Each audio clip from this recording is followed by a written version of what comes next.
Hello, my quilting friends. My name is Leah Day, and welcome to the Super Squares and Sashings workshop.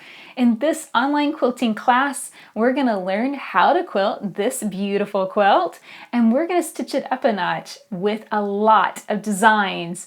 We're going to learn how to quilt 16 designs in the squares. Those are small squares that you'll piece together and surround with a bit of fabric called sashing. And that's usually a 2-inch wide, really narrow strip. It's a small space on our quilts, and most quilters end up leaving that space empty and blank. But I'm going to teach you how to fill those areas with 16 different designs, actually 17 different designs, because we also have the black sashing as well. So it's a total of 33 quilting designs that you're going to learn in this workshop and how to stitch them onto a real quilt.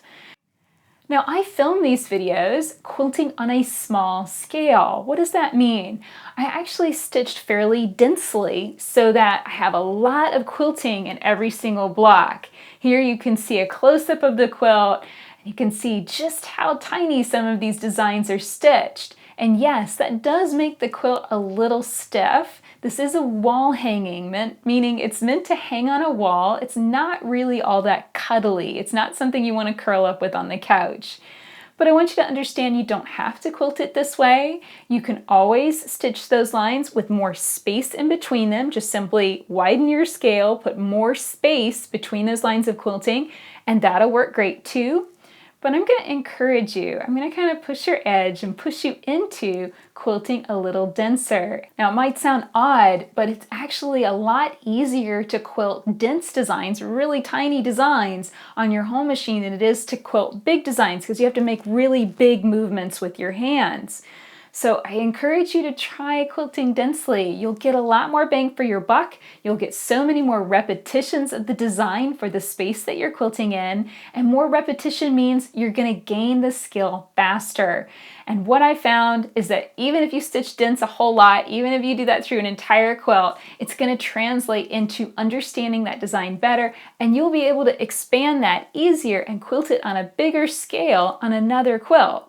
So please don't be afraid of trying this out. I really want to encourage you to try quilting with those lines just a little bit closer together than you might have tried before. And I think you're going to see some really amazing results. So the very first step of this process is to piece your quilt.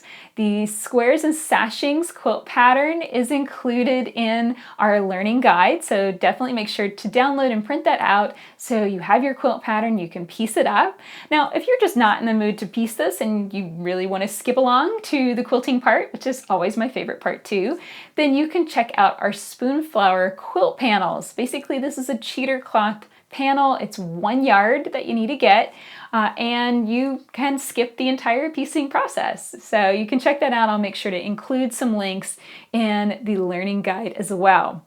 So what are we waiting for? Let's go make the Squares and Sashings quilt together.